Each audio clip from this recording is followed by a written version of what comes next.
Hey guys, I'm back.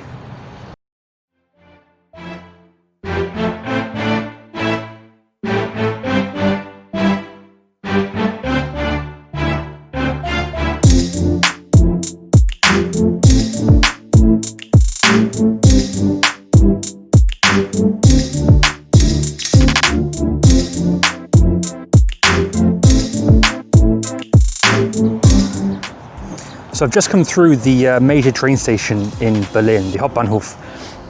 You can see it just behind me, this building just here. And it's the largest, most modern railway station, I think still in all of Europe. It was completed in 2006, just in time for the Football World Cup that took place in Germany. That's the one that France lost in the final against Italy. Zidane had the famous headbutt in that final game.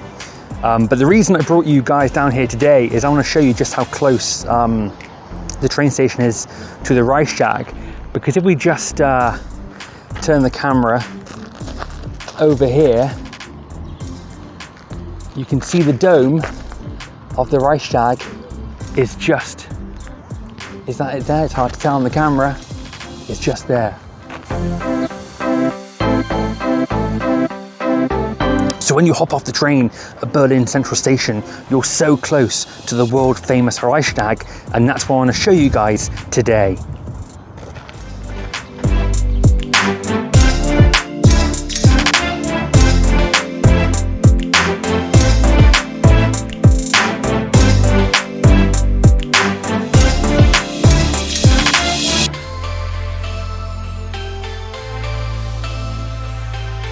So yeah guys, this is the imposing Reichstag building. It's the home of the German government.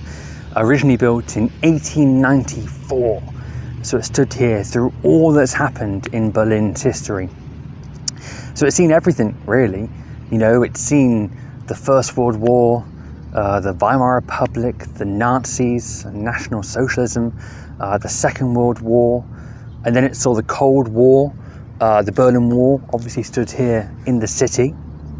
Then it saw that war come down and the incredible 1990s, and in 1999 they actually moved back into the Reichstag building. But what I want to say for you guys today is a bit of a run through on this building, the history that its walls contain, and also a bit about today's Berlin as well and what you can do inside this building.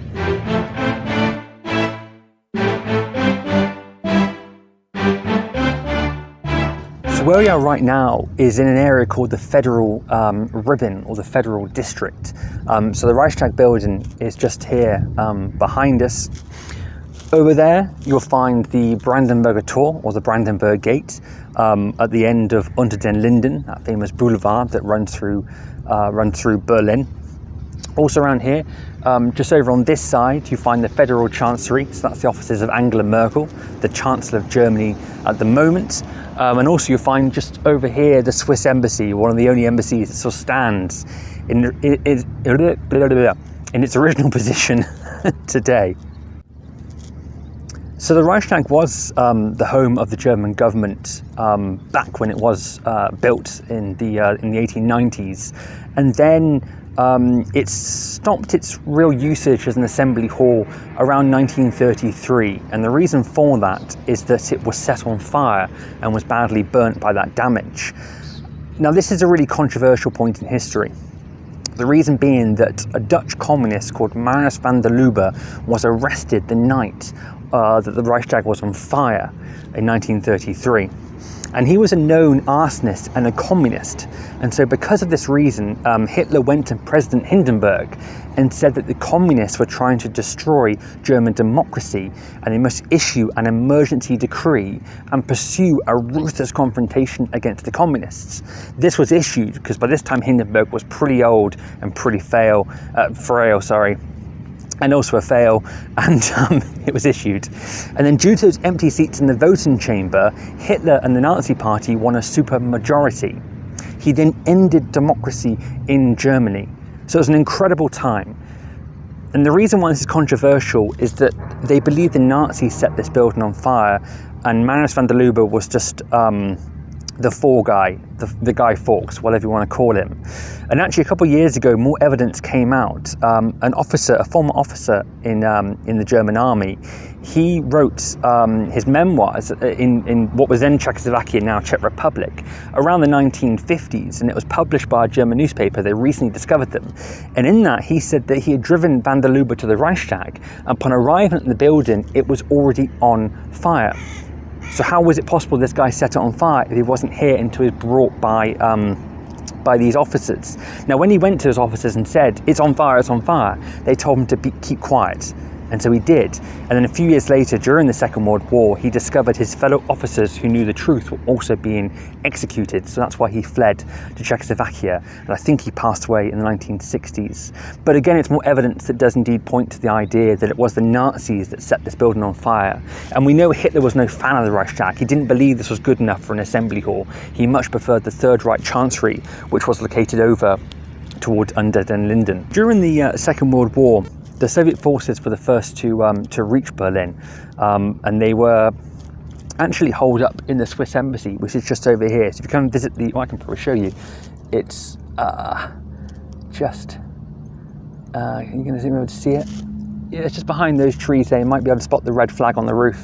That's the original Swiss embassy. During divided times, they were desperate to sell that building because it was so close to the Berlin Wall. The Berlin Wall ran just behind the back of the Reichstag.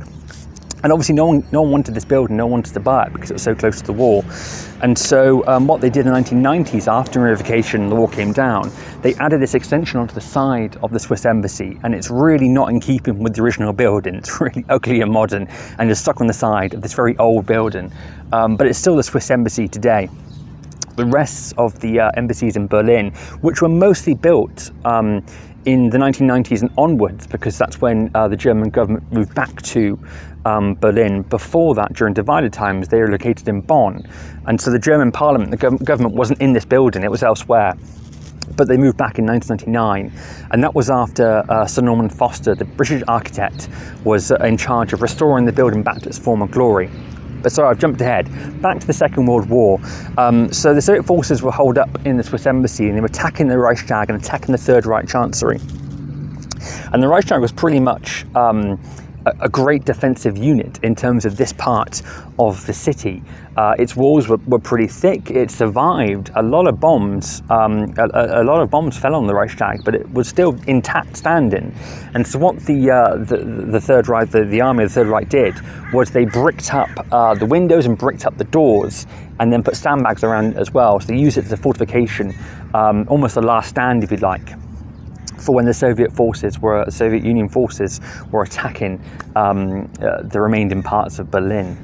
Actually, talking about bombs falling on the Reichstag, the Swiss embassy had bombs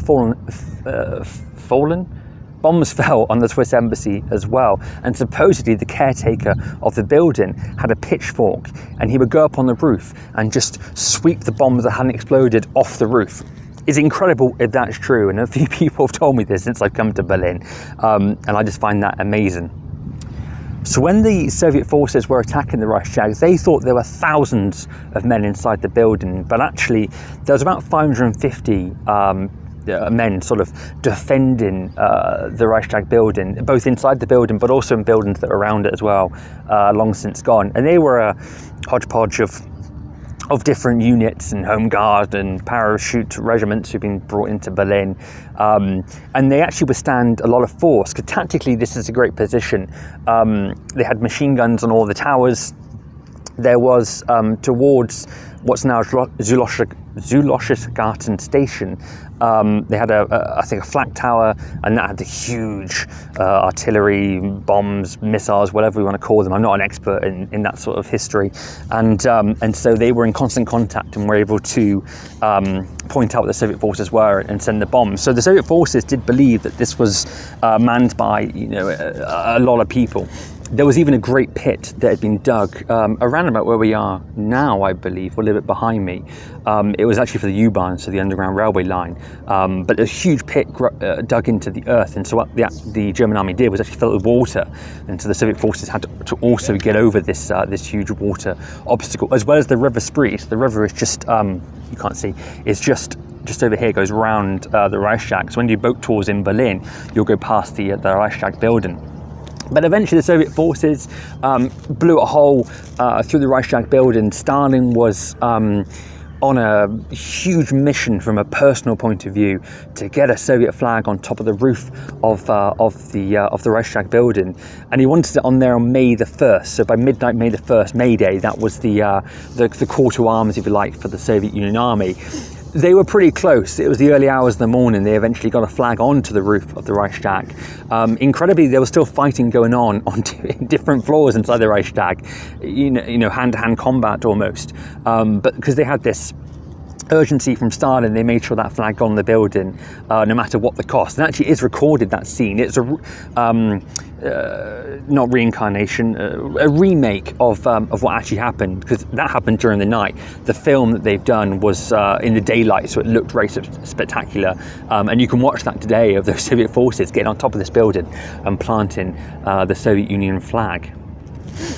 So then we come to divided times, and during the Cold War, when Berlin was divided up into 4 different areas, if you like. So you had the Soviet forces over in the, not forces, Soviet zone over in them. You can tell I haven't spoken about this history in a while, can't you? But hopefully it's coming across okay, and you guys are enjoying what I'm telling you. But you had the 4 countries, so Britain, France, and America over in the West, and then the GDR, or the DDR, the Deutsche Democratic Republic, or the German Democratic Republic over in the east. And this building, it fell just on the western side of the Berlin Wall. Oh no, I should mention it was also weatherproofed after the Second World War, so it wasn't standing there as an empty carcass, if you like a ghost of former times of Berlin. So the Berlin Wall ran just behind the back of the Reichstag, and that came down in 1989. There were huge celebrations over by the Brandenburger Tor. That was the widest part of the Berlin Wall. So the Berlin Wall was 2 walls, an inner wall and an outer wall. The inner wall faced the east, then you had the death strip, an area of land designed to stop you from crossing from one side to the other, and then you had the outer wall facing the west. And over here by the Brandenburg Gate and the Reichstag was the widest part of the outer Berlin Wall. And so that's why you see famous footage and photos of people stood on the Berlin Wall here, because it's one of the only places you could really stand on top of the Berlin Wall. But the Berlin Wall came down, and then there was a big discussion about whether they would come back to the Reichstag and use it as the home of German Parliament once more. And so they asked the architect, Sir Norman Foster from Great Britain, to bring this building back to its former glory. And he added this 50-metre dome on top. Now, what you can do today in Berlin is go inside that dome. There's a walkway inside. And so as you go up inside, you can listen to an audio guide, and that will tell you the history of the building, but also point out the landmarks you can see from up there as well. It's a great vista over this part of Berlin. And you can do this for absolutely free, but you must get a ticket in advance. Either you can go online and visit the website and select the dates. I did check earlier, and it looked like you could book dates for today and onwards, but I can't see anyone inside at the moment making their way inside the dome. So it might still be closed because of the pandemic, but it did look like you can book it online. But if you maybe forget to do that, and it's a quieter day, so not a weekend pre-COVID times, there's a small ticket office over on the street just over here with a white front, and there you can queue up and get tickets. Sometimes on the day you get a slot. Once you get your time slot, you arrive at the front of the Reichstag about a half an hour for your time, and then you go through some sort of modern low structures and lots of horns in Berlin today, lots of trucks driving around the city centre. I think it's some kind of protest. I'm not entirely sure what it's for. Today is the 2nd of July, 2020. If someone knows by the time this goes up, do comment, be interesting to know, but I might have looked it up by then. So a lot of horns, hopefully you can still hear me okay, and a few helicopters now. But I got distracted, where were we? Yeah, so you make your way inside these modern security buildings, and that's like an airport security. So you have to show your passport, show a ticket, go through a scanner. Any bags go through a scanner as well, so don't take much with you. Don't take your shopping with you. You might not go in. You go inside the Reichstag building. through the main entrance there in the center. You then get led into an elevator, take it up to the bottom of the dome, and there you'll find a cafe, actually like a restaurant, where you can have meals and snacks and drinks. Or what you mainly go up there for, though, is you get the audio guide, several languages, and then make your way up the ramp inside. Don't go too fast inside the ramp. The audio guide is triggered by the distance you have made it on the ramp, so do walk slowly and take it all in. And then once you get to the very top, you actually discover that there's a hole in the roof, and that's rainwater actually comes in and goes down into the center of the Reichstag. And also when you're walking up inside there, the inner comb is mirrored, and the idea behind that is so you can see down into the main assembly hall of the building.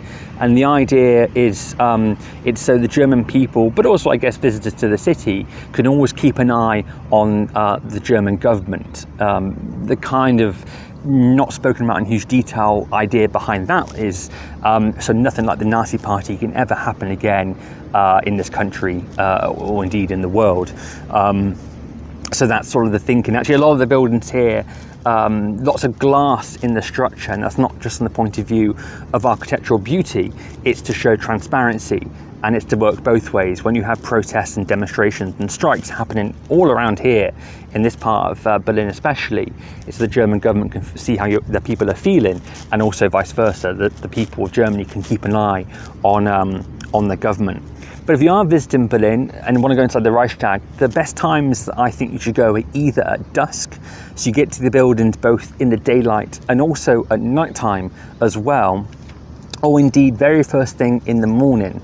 Reason being is for that cafe, so what you could do is get one of the very first time slots of the morning, go up there, have breakfast, what a great view whilst you're having your breakfast, and then make your way inside the dome, taking all the sights and learning the history of the building. So the Second World War, Maris van der Lubbe, 1933, when it was set on fire, bringing it back to its former glory. And also there's quite a lot of photos and text in there in certainly in German and English, maybe in some other languages as well, but the audio guide is in a lot of languages. But I highly recommend it. One of the best things you can do in Berlin is to go on a trip inside the Reichstag, or at least come here and have a look at it. I would have liked to have gone a little bit closer. The grass here on the other side of this small road, I believe that's the nicest grass in Berlin, and usually it's open. You can sit on there. It's very soft, it's a great place to sunbathe. People play sports there. It is quite incredible to think you're just next to the German government relaxing in a park, but at the moment it is closed, and there's quite a few gardeners working on things, so I wonder if they're just keeping the lawn intact whilst things gently recover from the global pandemic. So I thought I'd show you guys a little bit of a close-up on the Reichstag building. I can actually hear a loudspeaker over towards the Brandenburg Gate. So I mentioned those trucks coming into the city centre. I'm guessing there's some sort of demonstration taking place over there. That's really normal for Berlin. Usually it takes place on a weekend. Today is a Thursday, but I can only think that it just, I don't know, maybe they planned it with the local authorities. Usually you have to inform them in advance. There hasn't been many recently strikes and demonstrations because of the global pandemic. But these guys and gals seem to be sat in the cabs of their trucks. So I guess that's social distancing. But as I say that, we'll walk up here and probably see a crowd, loads of people. If we do, I'll try and avoid it for obvious reasons. I've got my mask, as you saw at the start of the video. But you know, just be careful. But yeah, it's walking up towards the Reichstag now. This is all the lawns in front, and you can see. So just here, that's the, wait, no, sorry, just here. You see that where it's sort of round at the top? It's nicknamed the washing machine by Berliners. It's the offices of Angela Merkel. And they like to point out that the washing machine is 8 times the size of the White House in Washington, DC. So that's the offices of Angela Merkel. So just across the road here, this small white structure, it is closed, but that's where you can get your tickets for the dome. So it says there, registration for dome visits and melden kuppel, and there's a little cafe next to it as well. Usually there's a queue of people outside that, especially in the summer. It's always busier on the weekends.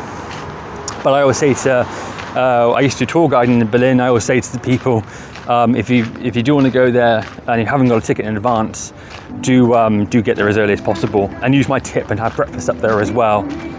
So yeah, we can see actually the walkway up here, just here, that's going up towards the Brandenburg Gate, and there's music up there, so I think there is some sort of demonstration.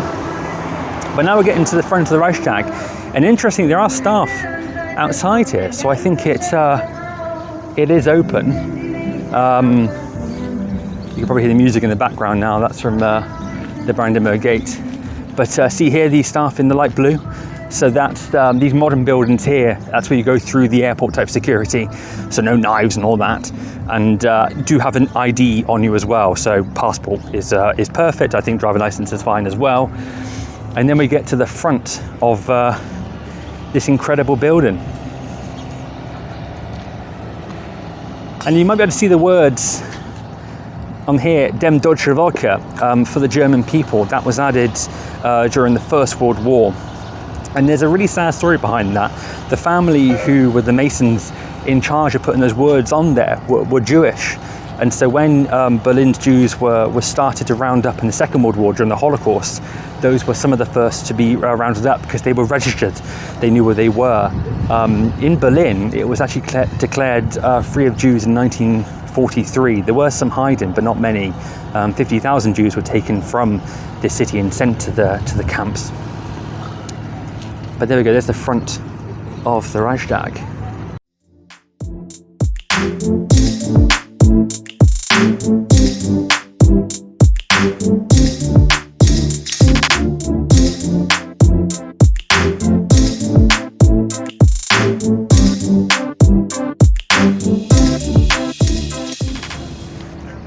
So you can just see some people stood up here, and those are people who've either been inside the Reichstag building, or they're going to go inside and have a look. And then the entrance is just through these all three doors actually here work. There's like an outer door and an inner door, and you go through a security type lock before you go inside the building, and then get led to the elevator. And there's an elevator assistant, I'm not sure what that job title is, but they take you up to the top of the roof, and you can walk around outside there. Some great views on the roof anyway.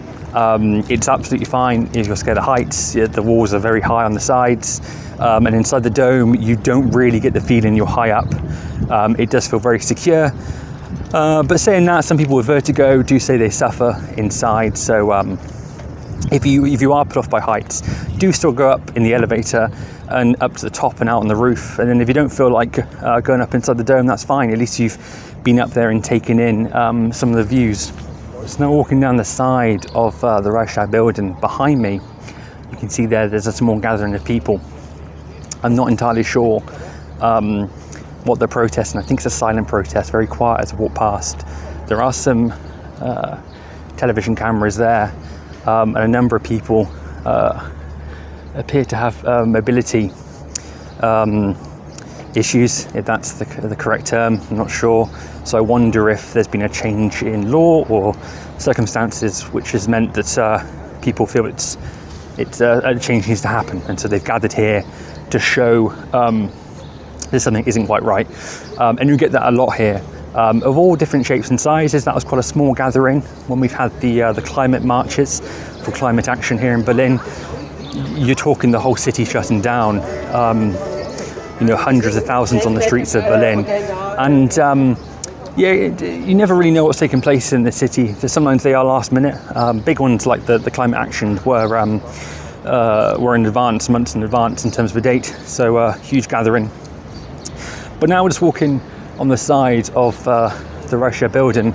And as I turn here, this is the river. Where are we here? Just going along here, and in fact I might flip this around. Oh, I can't flip it round. I'll just put the camera somewhere.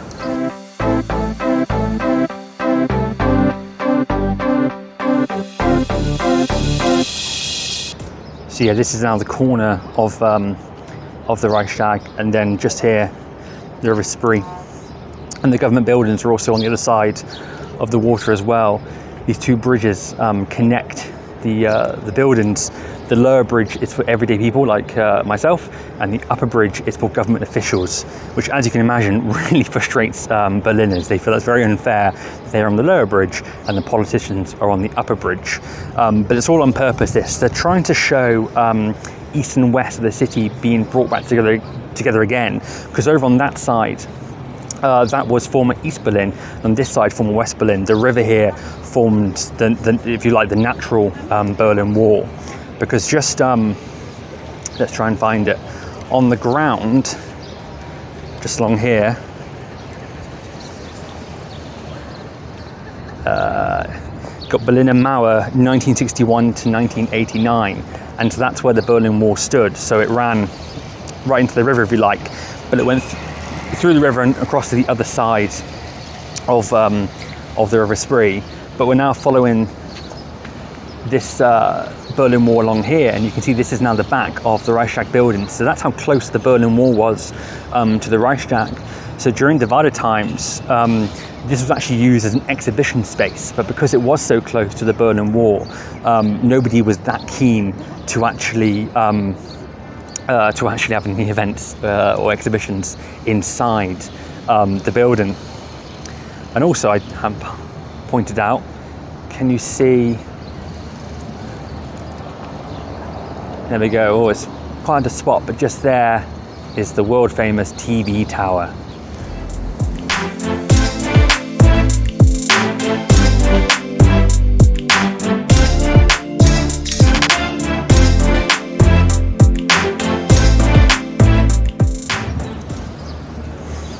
Okay gang, so that is the Reichstag building in Berlin, in Deutschland, in Germany. Hope you enjoyed this video.